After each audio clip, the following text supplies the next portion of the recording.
Deepwoken PvP may seem difficult, but a base understanding of Deepwoken's combat mechanics can take you far. Hi, I'm Spiders, a top 50 Deepwoken player, and here are 5 more PvP mechanics you need to know.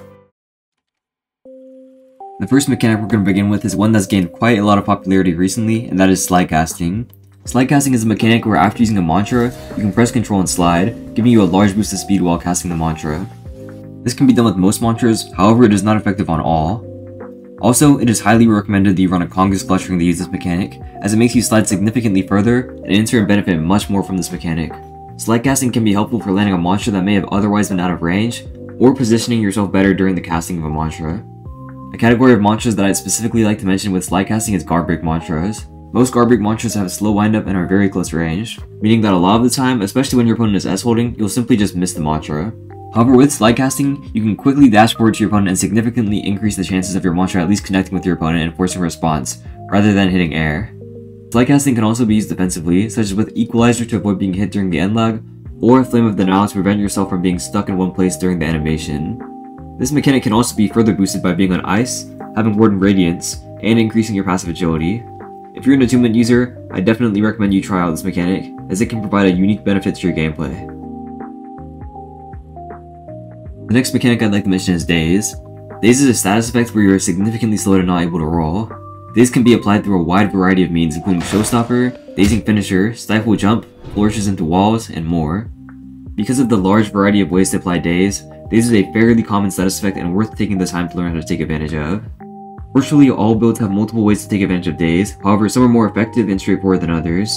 For example, if you have a guard break mantra, you can take advantage of your opponent not being able to roll by M1 feinting into your guard break. By M1 feinting, you can bait your opponent's parry, and since they're not able to roll because of Daze, their only defensive option available is to block, which your guard break can punish. Another offensive option to take advantage of Daze is to attempt a block bypass. By feinting to waste your opponent's parry, you can again leave them with a single defensive option of blocking. Since your opponent is significantly slowed by Daze, you can reliably go behind them and bypass their dodge, and from that, combo extend however you like.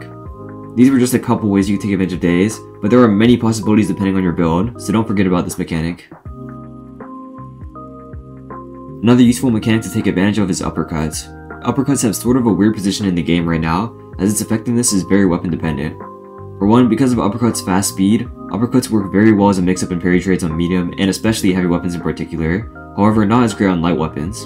This is due to uppercuts often being faster than a medium or heavy M1, so if your opponent is used to parrying a slower weapon, a quick uppercut can catch them off guard. However, on light weapons, uppercuts are around the same speed or slower, so this doesn't work as well. Uppercuts also have different hitboxes, with the largest on heavy, less on medium, and the smallest hitbox on light weapons. This pretty much makes uppercuts directly better on heavier weapon types compared to light weapon types. Basically, what you should get from this is that uppercuts are generally better on heavy weapons, in the middle on medium weapons, and least effective by comparison on light weapons. Besides that, there are a couple of useful details to uppercuts that you should keep in mind. First, uppercuts have end lag if they're not parried, so be wary of being punished for them when whiffed. Also, uppercuts have iframes against aerial M1s, so if your opponent is using a lot of aerial M1s, you can try to use uppercuts to counter that. Lastly, uppercuts make both you and your opponent hover in front of each other in place, which can be taken advantage of through various means. To summarize, the heavier your weapon, the more you should be using uppercuts, since they are most effective on heavy weapons and least effective on light weapons. Consider how your build can take advantage of uppercuts, and also how well you can use uppercuts against your opponent. The next mechanic I'd like to mention is tempo management / venting. Something you might be interested to know is that using Ether does not make you use more tempo. As you can see in this comparison, tempo runs out at the same rate when you are using mantras compared to when you aren't, so no need to hold back. Past that, tempo is a very important resource to maintain, since once you run out of tempo you'll quickly run out of ether, which in high elo fights is really bad since without mantras, you're basically back to boring old freshy PvP. Good luck breaking through your opponent's defenses when that happens.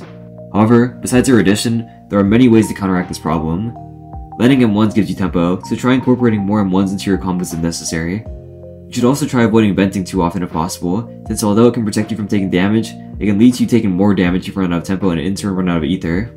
So, if you notice yourself running out of tempo in fights, try to remember these solutions and incorporate them into your gameplay. On the other side, try to notice patterns in when people vent your attacks. This takes time and attention, but if you begin to notice that people are naturally venting your attacks at certain consistent times, try to predict that and punish your opponent for it. This can create some pretty clean combos, so definitely give it a shot. The last mechanic I'd like to mention is one that every attunement user should know about, and that is move stacking. Note that the move stacking I'm talking about is different from the old kind of move stacking, where you can completely hide a monster while M1ing at the same time. The move stacking I'm talking about involves using a monster near the end of an uppercut or M1, allowing you to bypass part of the monster's windup and have your monster come out much faster than normal after an M1. This can be useful in a wide variety of situations, for example punishing someone attacking after a dodge, or in order to create combos. However, keep in mind that if your M1 before the move stacked monster has parried, your monster will not cast and instead be put on cooldown. So move stacking is only effective when you know your opponent won't parry your M1, or you could always just try and gas and get lucky. But with experience it gets easier to tell when your M1s will land or not, before they even hit. Past this, there's other more creative forms of move stacking you can do, such as iron pull move stacking or poser's ring move stacking, but these are more gimmicky and likely to get patched. There you have it, 5 powerful PvP mechanics that if utilized correctly, will absolutely take you far in Deepwoken's PvP. Let me know if you have any questions, and subscribe for more comp PvP content. See you in the next one.